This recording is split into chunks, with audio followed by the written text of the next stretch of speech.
So, can you speak a little bit more to the different personality types, like a couple maybe common ones that I'd you love might run to, into? because I'm sure the listener's familiar, you're familiar, Matt, with things like disc, their colors, their animals, there are objects and words. After 35 years of research, not all my own, I mentioned Mary Peckus with conversational soft sell. She discovered that there are number of touch points needed for each of the four styles before they can make up their minds. And so she labeled them with numbers. And I've adjusted those numbers based upon the fact that we're living in a digital era. She did her research when there was only telephone messages and, in-person meetings and so forth. So she had limited range of how people could connect. Now we connect through text and, social media and all sorts of means. The numbers assigned are 2, 4, 6, and 8. So I call them buyers 2, 4, 6, and 8. Buyer number 2 is that fast transactional person, wants it off their plate, bottom line, results oriented, do it now, no time to lose. Buyer number 8, in contrast, turn the 8 on its side, it's the symbol for infinity, right? This is the person who starts with 8 and can go forever, because they want to collect as much information as they can. There's always new information. I don't want to be duped, so let me find out what the latest and greatest is. And so they're asking deep questions about how things work, and they take a long time to make up their mind.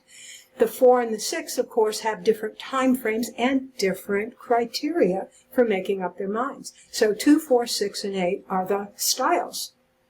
Nice. It's like a little spectrum. That's right.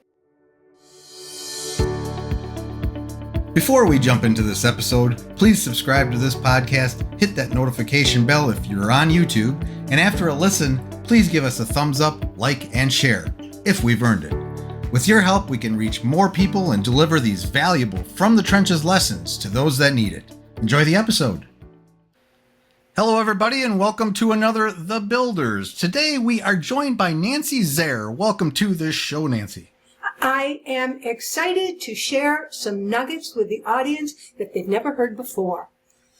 Oh, I love it. I love it. Well, Nancy, you are a doctor? That's right, a PhD. Dr. Nancy. Yeah. PhD. You're known as the sales whisperer. Yes, but I won't whisper, otherwise people won't hear me. Yeah. That's very important. And you're the founder of something called the Likeability System. You're right. The Likeability sales system is my little bailiwick here, and that's where the nuggets are going to come from. Oh, I love it. I love it. That's yes. And something about being an author and stuff too. So she's doing a lot of stuff out there, a lot of amazing things. Exactly. So what we do on The Builders is the first time we have somebody on, we like to dig into your story a little bit, learn more about you, your origin story, why you are the way you are, how you ended up where you are today doing the amazing things in the world. That's my pitch. And for that, I send it to you. I was born a psychologist. I didn't know it, but I've always been interested in human behavior. And my family of origin had a lot of human behavior for me to observe. My parents especially had a stormy marriage. And when I was 10 years old, I saw a TV show that talked about how to get quarreling children to get along. I said, bingo, I'm going to try that on my folks. And they let me. Now, they're both deceased, so I can't ask them what was going through their mind at the time. I can only speculate, Matt, that either they were in so much pain that they were looking for anything, or maybe they saw something in their daughter that suggested I could help. At the end of this session, I turned to my dad, and both parents are English-speaking, native-born English-speaking adults. I said to him, this is what you do so Mom will feel loved. And I turned to Mom and I said, this is what you do so Dad will be respected. And notice the words changed. And that is my gift that I was born with. I know how to translate what I hear from one language to another so that people communicate more effectively. And now I apply that to the process of sales conversations. Wow. So you were a psychologist right out of the womb. That's incredible. I know. Now, So I wasn't a salesperson, though, I will tell you. okay, I so you thought started out as like the psychology and stuff, but then along the way how did you discover sales? Did you and then working for yourself? How did that become a thing? Well, working for myself, I think, was something that was also maybe inborn. I just had that kind of leadership, entrepreneurial spirit, also. But I was not into sales, at least on the conscious level. And what happened is the government paid for my graduate studies so that I could implement mental health services in the workplace, which was an excellent, thing for me to be doing, right? I didn't know until I graduated that you cannot implement a program until it's sold. And that's how I backdoored into selling. So when I graduated, and there I was with a job to, market and sell these programs and implement them, I had to figure out how to sell. And I had that stereotype of the used car salesman, the one that's slimy, manipulative, unethical. Well, that's not me. And I bet many of the listeners are saying, I don't want to be like that either. And so I went back to school, not to get a degree, to go to the library. What could I learn from the masters?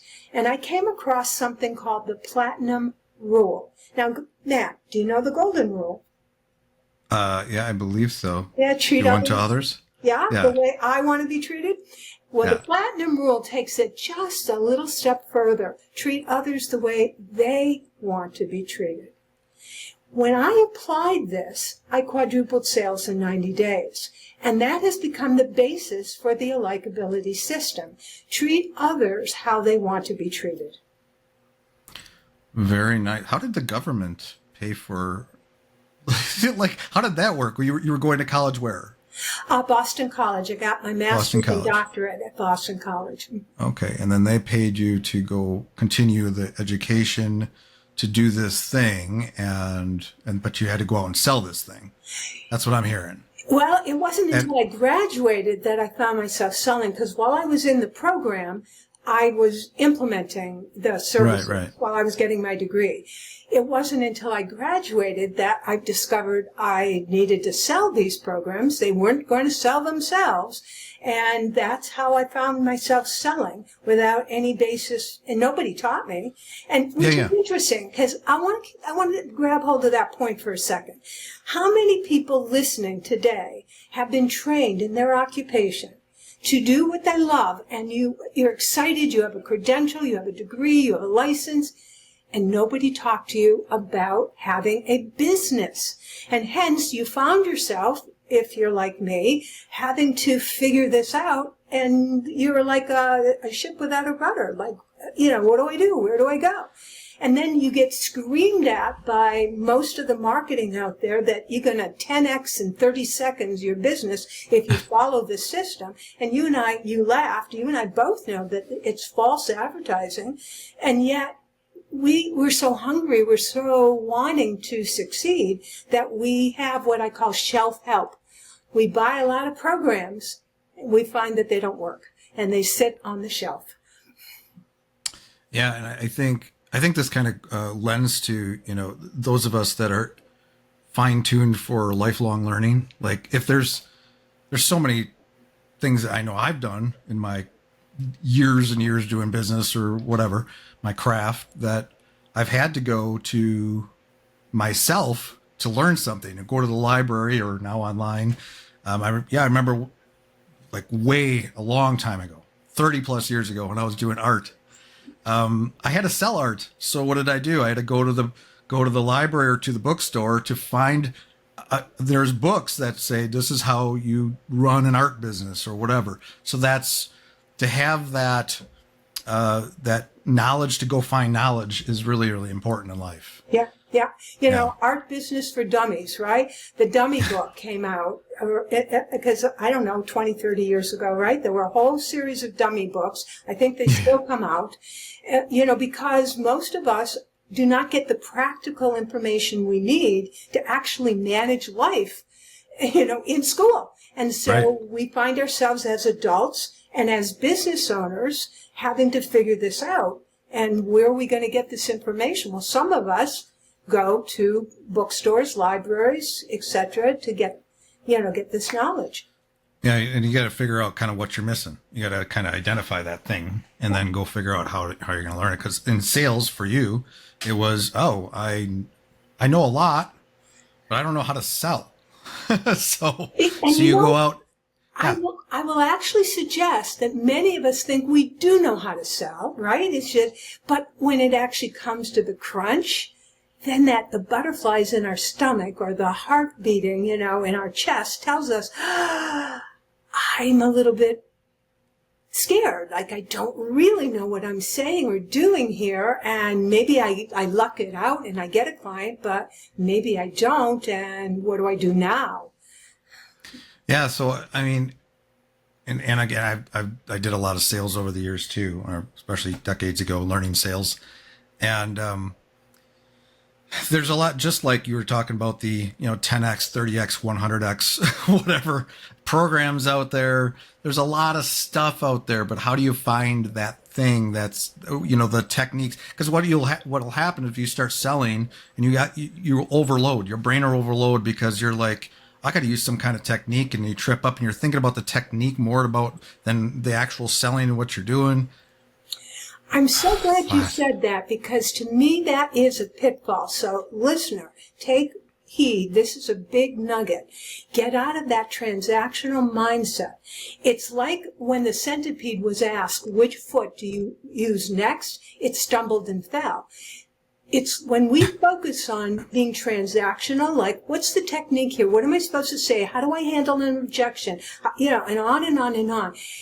It keeps you from being present authentically with the buyer and truly being there, heart-centered, to listen, to serve, to help that person solve a problem, which is, of course, what brought you together, because there's some issue, some pain point that this person would like resolved.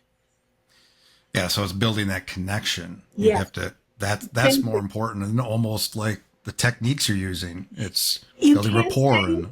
You cannot say the wrong thing to the right person, nor can you say the right thing to the wrong person. And think about that, because what that means is that if there is a connection there that's established, you'll forgive me, Matt, if I stumble over your last name and mispronounce it. And same here. And so again, listener, take heed. People they don't care how much you know until they know that you care about them authentically, not in lip service, not in some global AI way. Artificial intelligence now is bombarding us with these false messages and these exaggerated claims. And, we want to succeed. So many of us are duped and lured into these traps, right?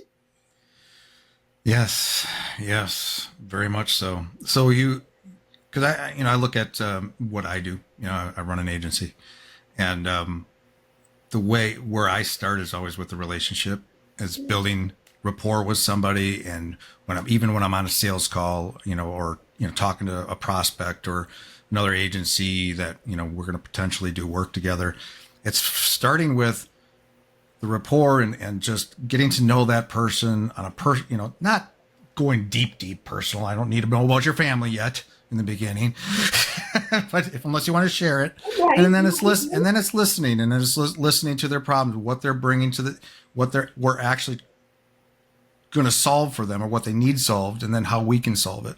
But it's all. I've always had this word kind of in my head for decades, something called soft selling, where it's like, I think a lot of people are afraid of sales, right? Because they think of that kind of traditional foot in the door, hardcore salesperson that's like really, hard selling somebody, like this is why you're gonna buy this, or like the used car salesman that's, but and it feels like this is kind of where you're headed here with what you're talking about, is you don't need to be that person. You don't need to be that typical salesperson that's throwing all those techniques and the psychology and figuring out all that. And the next thing to say, it's a different way of selling. It's selling for, maybe with the heart first and listening and really, making a connection and then offering something. Yeah. And I've heard it expressed in many ways. You use the words soft selling. As a matter of fact, my colleague trademarked conversational soft selling as our method for, selling people. Relationship selling. I mean, there are many ways, I think, of expressing it.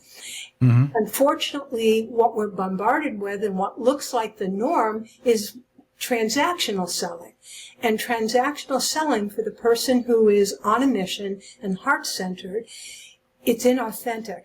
And so you will shoot yourself in the foot when you attempt to be and do what you're not. Hence, you really do need to find a way, and that's what the Likeability System is. That's what I teach. It's all about being able to connect with people authentically based upon their, what I call buying style or personality style. A moment ago, you go ahead. So it's well, first of all, you have to start with, you talk about authentic self. Yes. And I think that's something, and I'm conscious of that, and I have a feeling you're conscious of this. You have your personality figured out. This is who you are. When you come to the table wearing your red hat, you should tell us about that red hat. Why do you have a red hat on? Oh, the red hat gives me energy, but actually I have 4 different hats, Matt, 4 different colors, because there are 4 different personality styles. And the red represents, it actually represents that transactional buyer, the one that's very quick and makes a sale, makes a decision in 1 or 2 contacts at most. Okay. Yeah. So I think it starts there. It's even like when I think about social media and all the things, creating content and all this, and figuring out your personality, but you want to be professional. You want to work on that side of you too. You want to know how to have good manners and stuff. But yeah, what at the same time, kindergarten, right? But you have to blend it. You have to blend that together and become your unique, authentic self, and find a good balance. And then you're talking about also their personality. Tell us more about that. Remember, I'm focused on the platinum rule, treat others how they want to be treated. So it's not about the seller. It's about the buyer. It's about your prospect. And you want to get into the mind of your prospect. You want to understand what makes them psychologically make a buying decision. How are they programmed? And again, there are 4 distinct ways people are programmed. When you understand what that style is, now it's a matter of using words that connect authentically with the style. So it's not about you changing who you are. It's about using words and presenting like my parents. My mother needed to be loved. My father needed respect. And so when you understand like a love language, what it is that motivates somebody's making a decision, now it becomes easier for you to, like I say, adjust your language and speak those words. Are you figuring this out on the fly? Through conversation or up front, you know who the prospect is or the audience? Good question. So I teach my clients to figure this out in less than 60 seconds. And the way we do that is by looking at how someone dresses, how they talk, how they behave, and especially how they write or post on social media. There are so many good clues about your buying style available in plain sight by going to their website or going to any of the social media channels where they have a profile page or even post. And once you know their style, it turns out each style has a bucket of values. So again, now we just look through the values and we speak that language, and the person is going to say, wow, you get me. We're alike. Hence, that's why I call this the Likeability System. Yeah. Good. So instead of, like, where does this happen? Like, so you got a product, you got a service, and you're going to do some research, and you're going to go after a specific kind of client or something like that. Are you creating maybe a list and you're going to reach out, do some outbound, or do some, or in person. Are we talking in person sales as well? Yes, of course. It works. It works in both ways. If somebody is on your calendar and you don't know who they are, this is why my clients call me the sales whisperer, because what I suggest and what I teach, it's a skill that you can learn. Go to someone's website or their LinkedIn profile, for example, look them up, and right there in plain sight, their photo and the words they use will disclose to you, there are clues as to what their style is. So before you even meet, you've got an idea.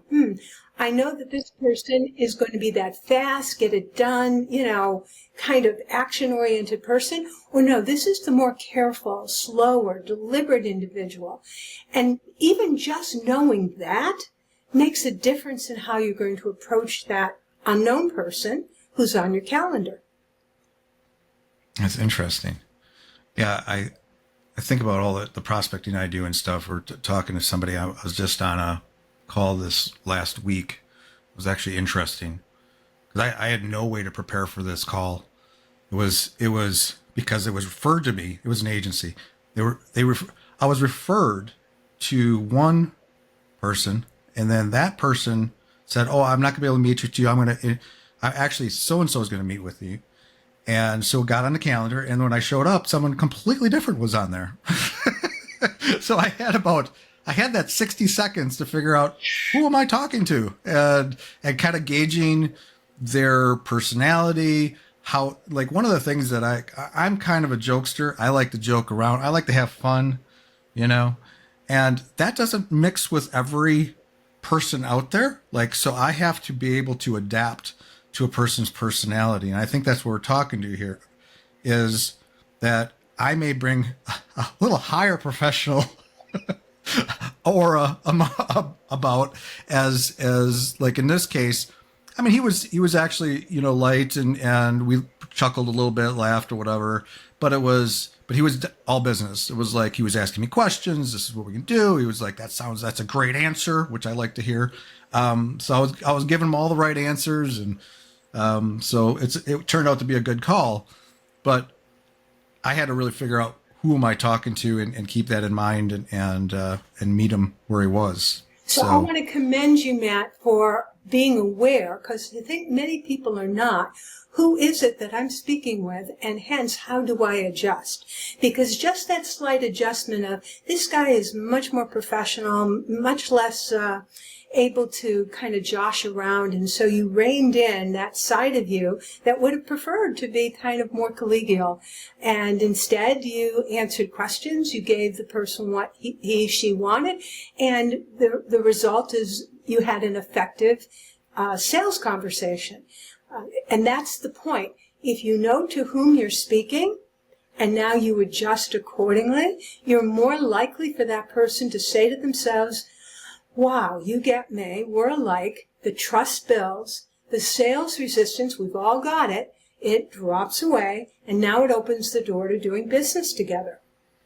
100%. And, it's funny because I think, I always imagine these things, like what people, like I think about a lot how I show up, obviously my brand, my personal brand versus my company brand, and how that blends, and what my content looks like. And I think about like how I can be kind of goofy on this podcast and have fun and laugh a lot and all that stuff. And I just imagine what somebody would think like when I would show up on a actual sales call, and what Matt's really like when he shows up.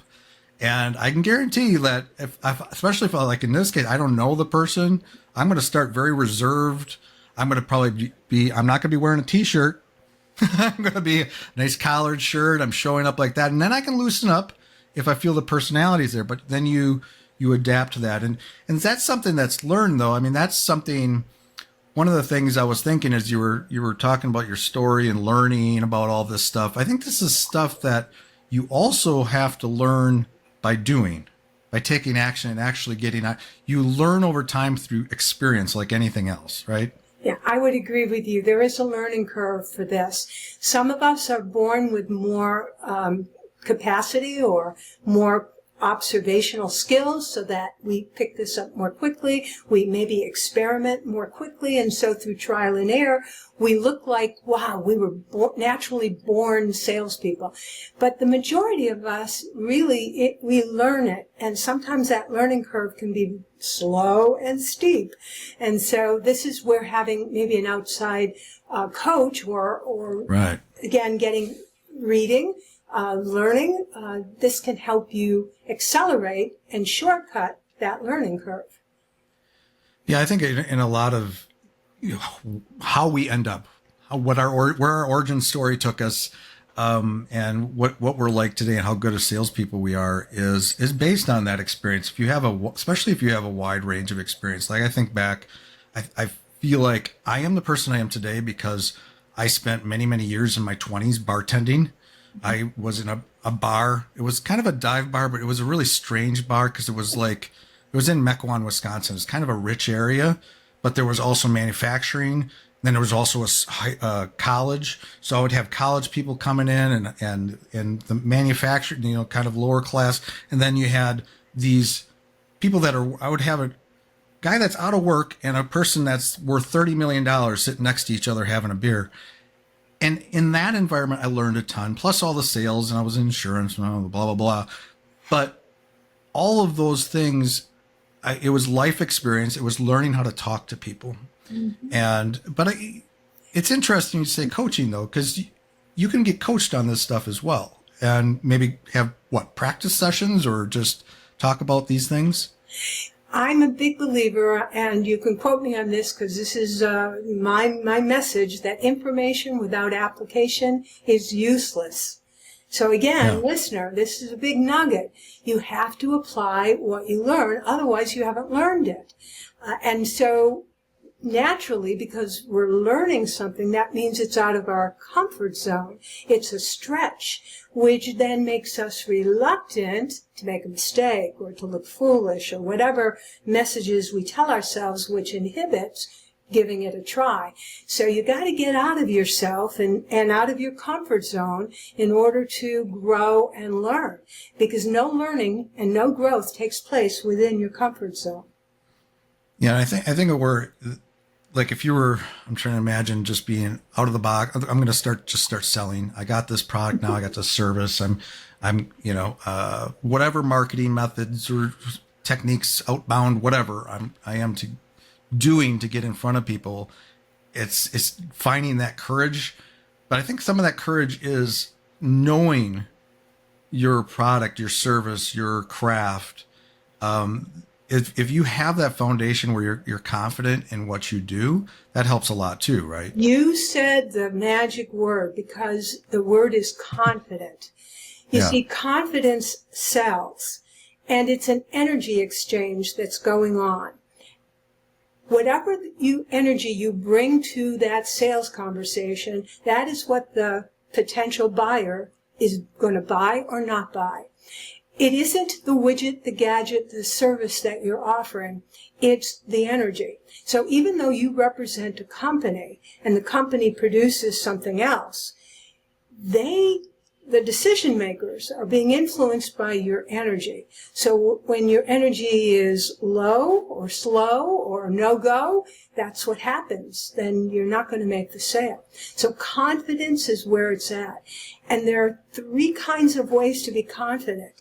Confident in the product or service that you represent, confident in the business or company that is producing it, and then confidence in yourself to deliver.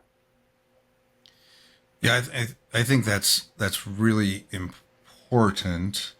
I also think, like, I had a lot of different sales jobs back in my 20s. I did a lot in my 20s. I literally sold Kirby vacuum cleaners for about 3 months. Sold one to my grandma. I think that was the only one that I sold to anybody. She felt bad for me. But and Encyclopedia Britannica and all this.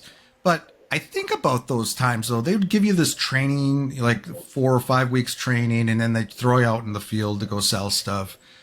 But at the same time, there was so much I didn't know, and I was still learning about sales and stuff.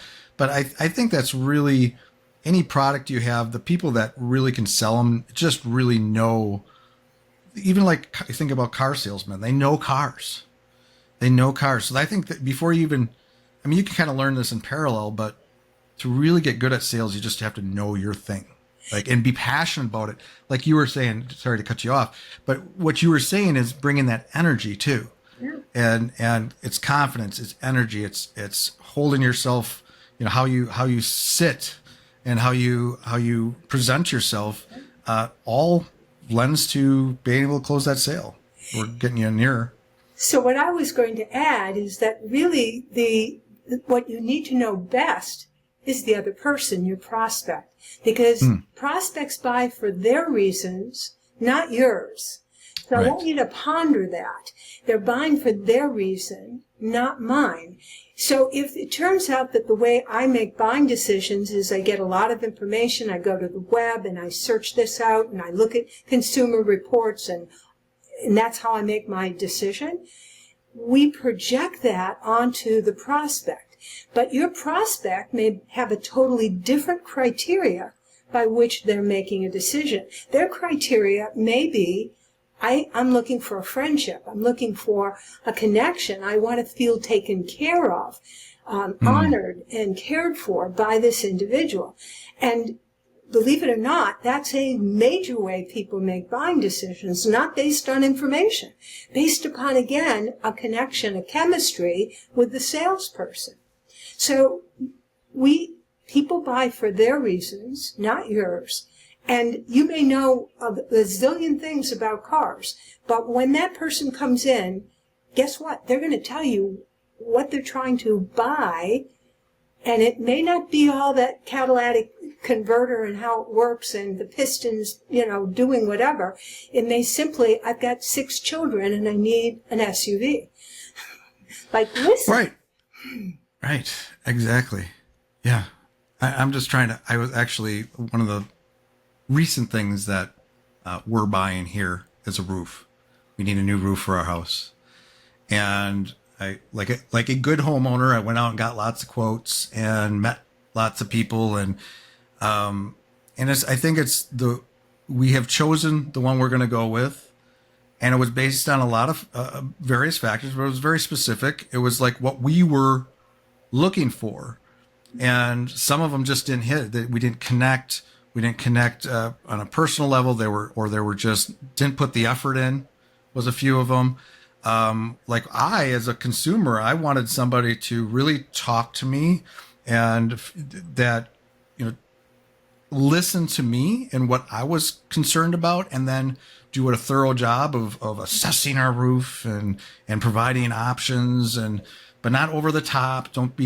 I didn't want to do, like, we actually didn't go with one. We canceled one of the appointments for a roofer because they were just way too over the top. They were going to need like couple hours. My wife had to be there, all these criteria. But they didn't realize, they didn't have any room for us to get around that. But the ones that did were able to kind of meet us halfway and listened to what we needed. That's the one that, got the sale. So it reminds me of a classic joke that as a kid I just chuckled over, and that is, the child asks the parent, where did I come from? And the parent gives them the birds and the bees conversation, and the kid simply wanted to know Chicago. Right. Yes. We are projecting onto that buyer, onto the other person, what's going on in us. And this is where listening becomes so important, really paying attention, because your prospect can actually tell you what their selling criteria, what they're going to buy based on, if you give them a chance to explain it. And you did.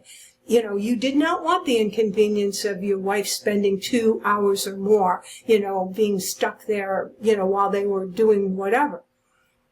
Yeah. And, for me, she's working or, she's doing her thing, and she trusts that I can help make that decision. I'm going to re-communicate what I learned from, she's like, more about this stuff than I do, and blah, blah, blah. But yeah, this is actually, I don't have no idea if this is related or not, but it keeps popping in my head in this conversation. It is web related. So one of the things like we're talking about here is kind of getting in our own way, right? Mm-hmm. We're trying to Mm-hmm. put ourselves like what we care about. Like Yeah. we want to sell based on what we would do or wouldn't That's do right. or would want and all that stuff. And I remember this this goes back literally 20 years. Pop-ups. Okay, website pop-ups. Okay, this is going to connect. Happen. Just wait. What's that? They still happen.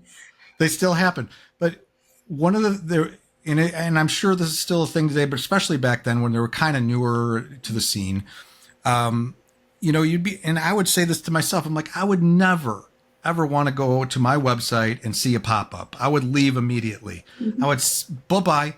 Like, I see a pop-up, I'm out of there. They're trying to sell me something, blah, blah, blah. And I got in my own head.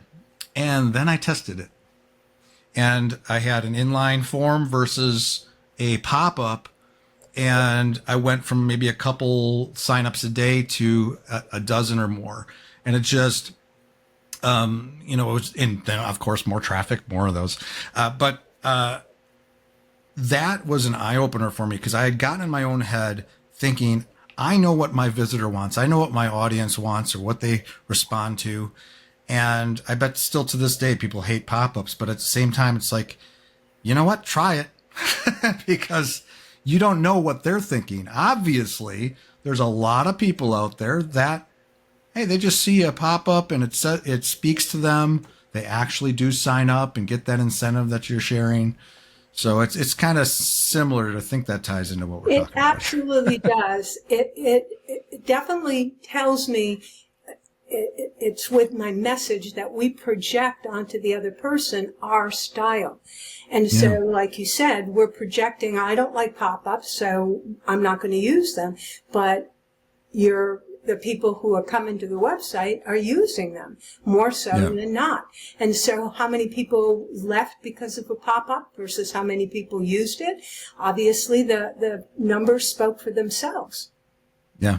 And it laid the groundwork for a lot of sales. Exactly. And this is exactly my point about why we have to shift and adjust what we say to match the other person, rather than assuming that they're like me. They're going to make a decision the way I make a decision. They need this information. No, they don't. Ask them. That's one of the things I teach, ask for permission rather than just, put it out there and just, assume that they're going to want it. Right. So can you speak a little bit more to the different personality types, like a couple maybe common ones that you might run into? Because I'm sure the listener's you're familiar, Matt, with things like disc, their colors, their animals, there are objects and words.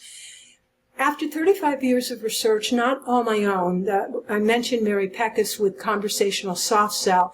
She discovered that there are number of touch points needed for each of the 4 styles before they can make up their minds. And so she labeled them with numbers. And I've adjusted those numbers based on the fact that we're living in a digital era. She did her research when there was only telephone messages and, in-person meetings and so forth. So she had limited range of how people could connect. Now we connect through text and, social media and all sorts of means. The numbers assigned are 2, 4, 6, and 8. So I call them buyers 2, 4, 6, and 8. Buyer number 2 is that fast transactional person, wants it off their plate, bottom line, results oriented, do it now, no time to lose. Buyer number 8, in contrast, turn the 8 on its side, it's the symbol for infinity, right? This is the person who starts with 8 and can go forever, because they want to collect as much information as they can. There's always new information. I don't want to be duped, so let me find out what the latest and greatest is. And so they're asking deep questions about how things work, and they take a long time to make up their mind. The 4 and the 6, of course, have different time frames and different criteria for making up their minds. So 2, 4, 6, and 8 are the styles. Nice. It's like a little spectrum. That's right. Different. And I think, and it's a big difference when you talk about transactional. Is that based on money too? Like transactional going to be kind of lower ticket items, or No. can there be larger Oh, transactional? the number two likes luxury. They want to live high off the hog, and this is the person you can easily upsell because they want better, they want the Mm, status and the prestige of being the first, the best, the only. So no, they're not afraid to spend. They often have multiple credit cards and they're maxed out. nice. Those, they sound like a fun, fun Yes, and they personality. are. They are. They're that side of you that would Yeah. love the joking and the fooling around Yeah. after we've gotten the business done. Right. Right. Right. Yeah. Interesting. Yeah. And I think about the length of the sales cycle or whatever, like the agency I think I mentioned earlier. I got in a call with the third person, but it went really well. But now that isn't. I talked about price because I know my packaging, I know my pricing, so I gave them a range on that call. Everything I said sounded great. This is something they think we can help them and partner with them. But it gets kicked off to the next week now. He's going to talk to his somebody else in the company. What did he call him? I don't know. Somebody that's important in the company, and they're going to discuss it, and then they'll be out, reach out to me, and that might go another week. It could be. Sometimes it takes months for that to finally get that first project. Start testing the waters. So that is that part of the personality though, or is that just It the type of is. product? Yeah. It is. And so again, if you were to go to the website of that company, every company also has a personality style, 2468, and you would find out again, is this a company that tends to be quick, or is it a company that tends to take their time? And so that will help you figure out again, well, now what am I going to say or do in our next conversation? Because if they're the fast type company, then you need to be prepared to move it along. If they're the slower one, you need to know what they're going to want in order to make a decision. Yeah, and it can be the size too. Like if you have like a smaller, more agile, maybe even a startup or something, they're going to move quicker and they're going to like, let's get you Again, going. depends on But personality, yeah. not necessarily the size of the company. Mm, There are organizations that are very fast and shoot from the hip, and there are other organizations that are slow, and, small, but take their time. that's wonderful. So to kind of recap on this, so we talked a lot about sales today. So one of the things that we're trying to get to the heart of here is that you don't have to be a hard seller. Right. You don't have to do sales. You don't have to be salesy, Right. right? That's your thing. Mm-hmm. And then learning about the personality types and how you show up is important. But I think one of the big takeaways for me is really always reminding ourselves that you have to really understand what they want. Think about what their thing is, so you can meet them there. It's about And the prospect, not the yeah, seller. And that's why when people say, oh, are you a sales trainer? I say no, because sales training is about training. Well, training is for animals anyway, but it's about training a sales force to behave in a certain way. I'm not for that. I am for supporting your buyer to make an informed decision based upon your buyer's criteria, not yours. right. And what comes out of that though is you're basically creating salespeople, or not so salespeople, that are flexible, that learn you're teaching them how to adapt to the environment or to the prospect or whatever, which I think is really smart. Sell is not sell is a four-letter word, but it's not a dirty word. I mean, we can own the fact that we sell, because when I looked it up in the dictionary, I had some trouble owning the fact I was in sales. As I told you, I'm a psychologist first and foremost. I found out that one of the definitions is selling is to influence. Well, influence, communication, is what I'm all about. And we influence people every day. We influence our spouse or our partner, our children, our colleagues. Even when we go to be served by a clerk, influence is involved, right? To get the best table in a restaurant or to have faster service or whatever it might be. We are influencing people all the time. Yeah, it's good stuff. Do you have, I don't know why I'm thinking of this. I don't usually do random questions at the end. Do you have like a favorite sales book or like, because I think about, there's a lot of books out there like how to influence people and stuff like that. Is there like what's that? Dale Carnegie, How to Influence Friends, People and Influence. Yeah, it's a great one. Great one. Yeah, I've read that. I think I read that a few times. Bob Mandino, also The Greatest Salesman in the World, is another really good one. Zig Ziglar has there's great material from Zig, right? Yeah. Zig, I had several of his cassettes when I was a young salesperson coming up. Yeah. Brian Tracy, he was another one I listened to. Tom Hopkins, There's a lot of wonderful salespeople out there. By the way, the Platinum Rule comes from Tony Alessandro. So if people are wondering, again, he has a wonderful system for helping people identify and who someone is as a buyer and adjust what you say to match. Well, that's awesome. Now, but you told me you're an author. Yeah. So you have something also that people could learn from. Sure. Compelling selling? I have, and you can find them on Amazon and Audible. I have a number of books. And if you want an author's copy, assuming you're in the United States, then nancybooks.link is where you can get an author's copy. Oh, nice. Very nice. And if anybody wants to get in touch with you, maybe they want help with selling beyond just reading your books, although that's probably a good starting point. Mm-hmm. Do you have a website they can go to, and where can they find you on the World Wide Web? Yeah, well, I'm going to actually suggest LinkedIn. That's my playground. And so I hope most people are on LinkedIn who are business oriented. And you'll find me, linkedin.com/in/Nancy Zare. You just have to spell my last name correctly. It starts with the last letter of the alphabet, Zare. Perfect. All right. Well, I'm going to see you on LinkedIn because I hang out there a lot too. Yeah. I think everybody in business should be on LinkedIn. Yeah, right? We should ring each other's bells. And by the way, if you don't know what that is, as a listener, underneath somebody's profile banner, you'll find a little bell. And when you click on it, you've got three choices. The first choice is I don't want to have anything to do with the person. Second choice is, it's okay, send me some stuff. The third one is a double bell, and it means I want that material in my feed all the time. So I'm giving our bells.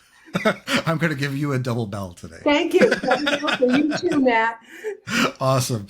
Well, thanks for joining us, Nancy. It's been really, really great. Love talking about selling, and I love your approach. So until next time. To your sales success. That's all for today's episode. I hope you enjoyed that. Again, please subscribe if you haven't already, and give us a thumbs up if we deserve it. Now a word from our sponsor, my agency, Unified Web Design.